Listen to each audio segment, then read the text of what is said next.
2007లో ప్రాణహితకు శంకుస్థాపన చేస్తే 2014 వరకు అంటే 8 సంవత్సరాలు కాంగ్రెస్ పార్టీ అధికారంలో ఉంది.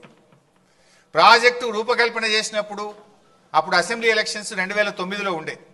2009 ఎలక్షన్ల ముందు ఒక ప్రాజెక్టుకు 4 జిల్లాల్లో కొబ్బరికాయ కొట్టారు. కరీంనగర్, మెదక్, ఆదిలాబాద్, రంగారెడ్డి 4 జిల్లాల్లో కొబ్బరికాయ కొట్టి 4 ఏళ్లలో ప్రాజెక్టు పూర్తి చేస్తాం, 4 ఏళ్లలో నీళ్లు ఇస్తామని చెప్పి ఆ రోజు పెద్ద పెద్ద అడ్వర్టైజ్మెంట్లు ఇచ్చి ప్రచారం చేసిండ్రు.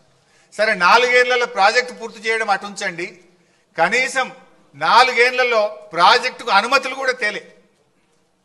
4 ఏళ్ళు ఇచ్చిపెట్టండి, 8 ఏళ్ళు వాళ్ళే అధికారంలో. 2007 to 14 కేంద్రంలో కాంగ్రెస్ ప్రభుత్వం, మహారాష్ట్రలో కాంగ్రెస్ ప్రభుత్వం, ఆంధ్రప్రదేశ్లో కాంగ్రెస్ ప్రభుత్వం.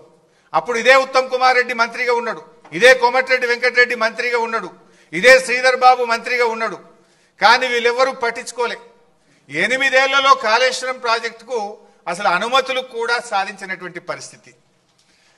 తమ్మిడిహట్టి దగ్గర ఎక్కడైతే బ్యారేజ్ కడతామన్నారో దానికి మహారాష్ట్రతో అగ్రిమెంట్ చేయలేదు, మహారాష్ట్ర ప్రభుత్వాన్ని ఒప్పించే ప్రయత్నం చేయలేదు.